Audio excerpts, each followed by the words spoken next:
জুবিনদাৰ মৃত্যুৰ পাছতে ৰাজ্যৰ বিভিন্ন প্ৰান্তত বিভিন্নগৰাকীয়ে বিভিন্ন ধৰণৰ পদক্ষেপ হাতত লৈছে।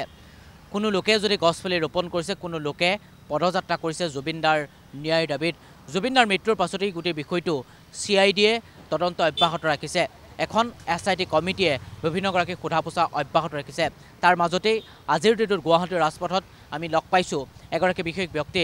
এই মুহূৰ্তত জ্যেষ্ঠ ভিডিঅ' জাৰ্নেলিষ্ট নিতুল কৃষ্ণ আছে। নিতুল কৃষ্ণ দৰ্শকসকলক দেখাব এখন বেনাৰ এগৰাকী ব্যক্তিয়ে পাছফালে লগাই লৈছে আৰু সেই বেনাৰখনত লিখা আছে প্ৰাণৰ শিল্পী মৰমৰ জুবিনদাৰ বিদেশ আত্মাৰ চিৰশান্তিৰ বাবে শদিয়াৰ পৰা ধুবুৰীলৈ পদযাত্ৰা। তেওঁ লিখা আছে লগতে লক্ষ্য অসমখন চিৰসেউজ কৰিবলৈ গছপুলি ৰোপণ। তামোলপুৰস্থিত কৈলাশ সমলয় স্মৃতিৰ বিজড়িত বাসগৃহৰ পৰা শুভাৰম্ভণি এই যাত্ৰা। আৰু তেখেতে জুবিনদাৰ এই মৃত্যুৰ প্ৰসংগতো তেখেতে ন্যায় বিচাৰি এনেদৰেই শদিয়াৰ পৰা ধুবুৰীলৈ তেখেতে পদযাত্ৰা কৰিছে আৰু তামোলপুৰৰ পৰা আহি এই মুহূৰ্তত গুৱাহাটীৰ ৰাজপথত আমি দেখিবলৈ পাইছোঁ আৰু সেইগৰাকী ব্যক্তিক আজিৰ দিনত আমি লগ পাইছোঁ। আপোনাৰ কি নাম দাদা? নমস্কাৰ। প্ৰথমতে জয় জুবিনদা। মোৰ নাম শ্ৰী তাপস বৈশ্য আৰু মোৰ জাৰ্ণিৰ আজি 7 নম্বৰ দিন আৰু মই জাৰ্ণিটো আৰম্ভ কৰিছিলোঁ তামোলপুৰৰ তেখেতৰ সৰুকালত যিটো ঘৰত আছিল তাৰ পৰা। লগতে লক্ষ্য অসমখন মই যিমানখিনি পাৰোঁ স্কুল, কলেজ, মছজিদ, মন্দিৰ জুবিনদাৰ বিদেশী আত্মাৰ চিৰশান্তিৰ বাবে মই ৰোপণ কৰি আছোঁ। গতিকে বিশেষ একো ক'ব লগা নাই, মানে অতি সোনকালে দোষীয়ে শাস্তি পাওক।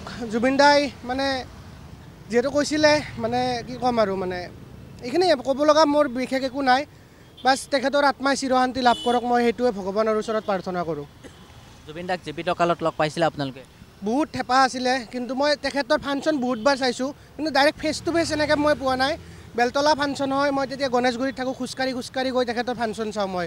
ৰ'দ বৰষুণ যি হ'লেও মানে তেখেত মানে গুৱাহাটীৰ ভিতৰত য'তে হয় মানে ক'তো নেৰোঁ মানে। এতিয়া আপুনি গুৱাহাটীৰ পৰা ক'লৈকে যাব? আজি মই যাম গৰিমাবুক লগ কৰিবলৈ কাহিলীপাৰাত। তাতে গৰিমাবুক লগ কৰি কেনে তাৰ পৰা মই আকৌ সোণাপুৰ হৈ এনেকৈ ওলাই যাম। লগতে সোণাপুৰৰ পৰা মই নগাঁও সেনেকৈ হৈ ওলাই যাম। কিমান দিনীয়া যাত্ৰা আপোনাৰ এইটো? এইটো প্ৰায় মই 6-7 মাহৰ ভিতৰত কমপ্লিট কৰিম। হয়। শদিয়াৰ পৰা ধুবুৰীলৈ আপুনি প্ৰতিটো স্থান যাব অকল খোজকাঢ়ি? অকল খোজকাঢ়ি। ৰাতি আপুনি ক'ত থাকে? মন্দিৰ মানে য'তে যেনেকৈ পাওঁ, কোনোবাই ঘৰতো ৰাখে, কোনোবাই হোটেলতো দিয়ে, সেনেকৈ আৰু য'ত যেনেকৈ পাই আছোঁ সেনেকৈ আছোঁ। তাত আপুনি কি কৰে দাদা? তাত আপুনি কি কৰে? মোৰ কাম মানে মই এটা মানে কুকিঙৰ কাম কৰোঁ, ফাষ্টফুড ৰেষ্টুৰেণ্টৰ এইবিলাক কাম জানো। গতিকে বিশেষকৈ মই এতিয়া বৰ্তমান একো কাম কৰা নাই, জুবিনদাৰ নামতে লাগি আছোঁ বা পদযাত্ৰা কৰি আছোঁ তেখেতৰ আত্মাৰ কাৰণে। আৰু মই অলৰেডি কেদাৰনাথো খোজকাঢ়ি আহিছোঁ। কেদাৰনাথ খোজকাঢ়ি আহিছোঁ। মই আকৌ যাম, জুবিনদাৰ নামতে যাম কেদাৰনাথ খোজকাঢ়ি। আৰু তাতে গৈ কেনে মই তাৰ পৰা এটা পাথৰ আনিম, মানে কেদাৰনাথৰ পৰা এটা পাথৰ আনিম, আনি কেনে মই সমাধি ক্ষেত্ৰত তাতে শিৱলিংগ বনোৱাৰ কাৰণে চেষ্টা কৰিম। আপোনাৰ নামটো আকৌ এবাৰ দৰ্শকসকলক কৈ দিয়ক। মোৰ নাম তাপস বৈশ্য, মোৰ ঘৰ ধমধমা কদমতলা, বাস্কা BTAD অসম। তেওঁ এনেদৰে পদযাত্ৰা কৰি তেওঁ অসমৰ বিভিন্ন প্ৰান্তলৈ যাব।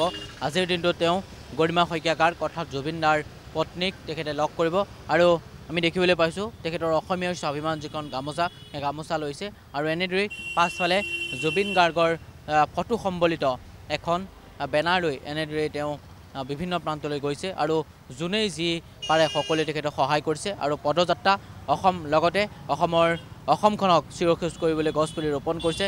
তামোলপুৰস্থিত কৈলাশ সমলয় স্মৃতিৰ বিজড়িত বাসগৃহৰ পৰা তেওঁ এই যাত্ৰা আৰম্ভ কৰিছে। তেখেতৰ এই 6 মাহ 7 মাহ তেখেতৰ এই পদযাত্ৰাত তেখেতৰ সময় লাগিব বুলি ইতিমধ্যেই উল্লেখ কৰিছে।